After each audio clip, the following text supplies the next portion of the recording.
you ever been promised something that didn't happen? Do you remember the feeling of frustration and disappointment as minutes, hours, days, weeks, months, even years passed and still nothing happened?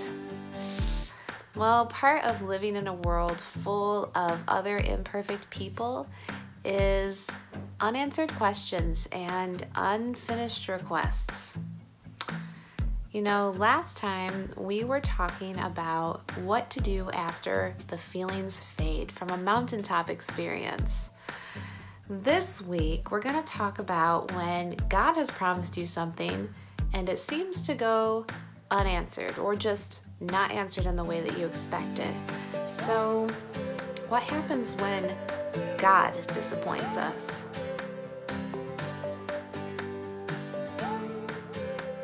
Since I wasn't struck with lightning, let's talk about it. Proverbs 13:12 says, "Hope deferred makes the heart sick, but a promise fulfilled is a tree of life." We're going to be looking today at someone who was experiencing hope deferred. In Genesis 22, we see a very old man who had been promised countless descendants. Now, he was definitely old enough to have gotten a pretty good start on that countless number. And at this very old, past childbearing age, guess how many descendants he had? 2. It's pretty easy to count. So I bet he was feeling a little disappointed. Well, it gets better because one of those sons is illegitimate and estranged. So really, he's just down to a single son. And they're traveling. And at this point in their travels, I'm pretty sure he has seen plenty of hope deferred. And then God says something really interesting to him. As he's out with his son looking for the promised land, God says, change of plans. Take your son, your only son, and go sacrifice him in the land of Moriah. That's in verse 2. So we're not wasting any plot twists in this story. It happened right away. And in that moment, Abraham had to grapple with the fact that his only small answer to that promise was about to disappear. Now, how many times have we been asked to give something up that looked like an answer to a promise? What would you do in that situation? If I was Abraham, I personally would have pulled a Jonah, gotten out of that country, off the land, in a boat, been forced into a whale's belly, and I still probably wouldn't have done it. It's just not happening. But Abraham said yes immediately. He didn't question God. He didn't try to reason with God, because at this point in his life, he had to have known that regardless of how God was going to do it, he would fulfill his promise. So he grabbed his son and they just took a little trip. He didn't tell him where he was going. He just said, we've got to go. We're going to sacrifice an offering to God, and then we're going to come back. And that was that. So they make their way to Moriah, another mountain, and Abraham's tying his son up. He's getting Isaac ready to sacrifice, and Isaac, who is old enough to know what's going on, doesn't ask questions either. He just trusts his dad. So Abraham's ready. He's got everything prepared. He takes the knife and he raises it to kill his only son. And that was the end of the nation of Israel, and we never heard of them again. Right? Wrong. The Lord stopped Abraham. The angel of the Lord, which Bible scholars say was Jesus, which I love because he was the ultimate sacrifice. But he stopped Abraham and he said, hey, there's something different. And Abraham, having already said the Lord will provide, saw that provision in the shape of a ram stuck in a thicket. You know, those horns got tangled. And Abraham took that ram and sacrificed it in the place of his son, Isaac. By myself I have sworn, declares the Lord, Because you have done this and have not withheld your son, your only son, I will surely bless you, and I will surely multiply your offspring as the stars of heaven and as the sand that is on the seashore. Genesis 22:16 through 17.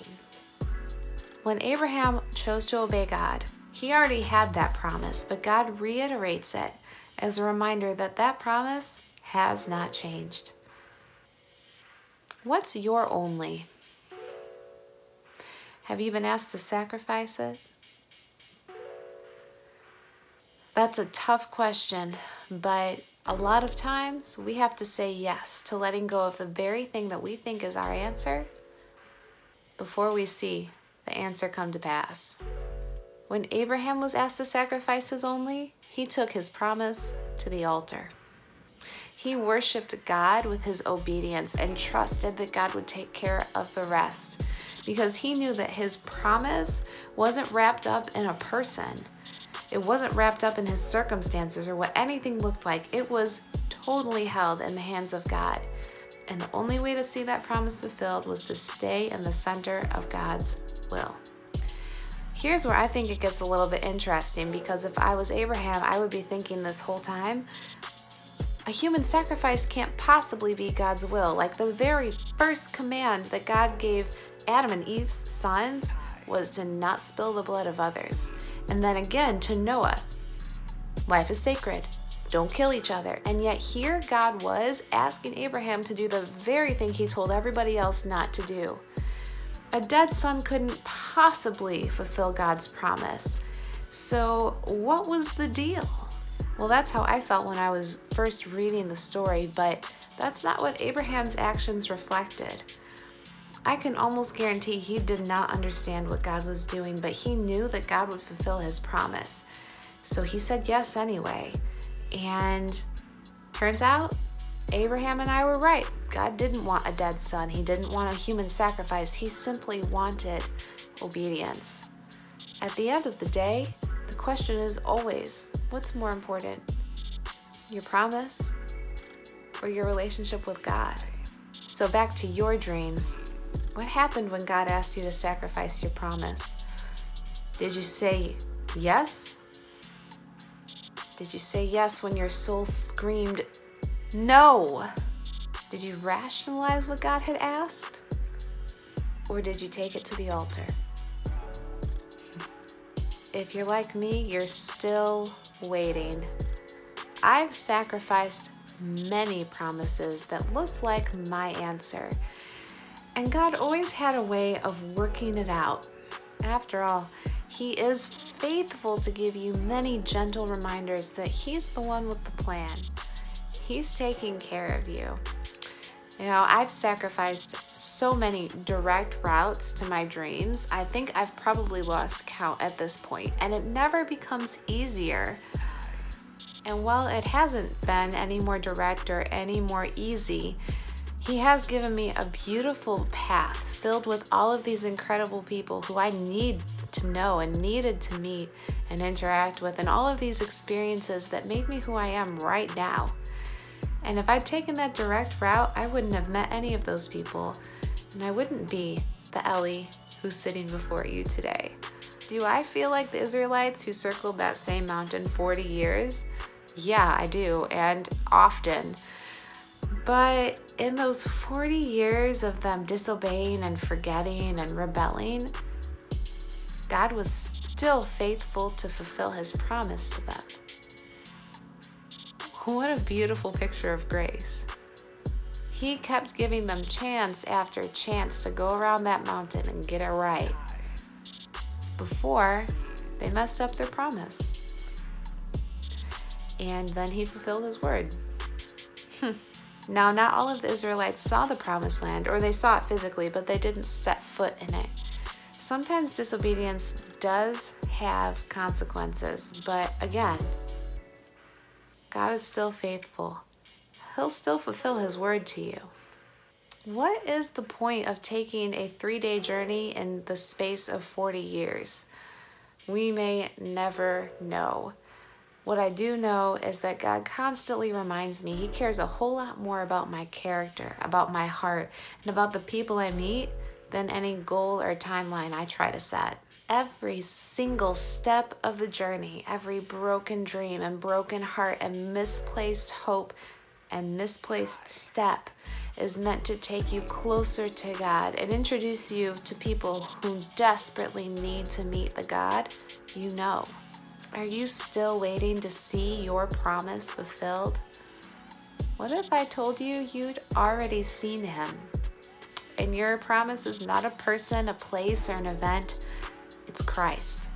All things begin and end in Him. So today, I encourage you to turn your eyes to hope fulfilled. Place your faith and your expectation on Jesus and see what He does. Isaiah 55:10-12 says, "For as the rain and the snow come down from heaven and do not return, but water the earth, making it bring forth and sprout, giving seed to the sower, bread to the eater, so shall my word be that goes out from my mouth. It shall not return to me empty, but it shall accomplish that which I purpose and shall succeed in the thing for which I sent it. For you shall go out in joy and be led forth in peace. The mountains and the hills before you shall break forth into singing, and all the trees of the field shall clap their hands." This week, remind yourself of God's promises.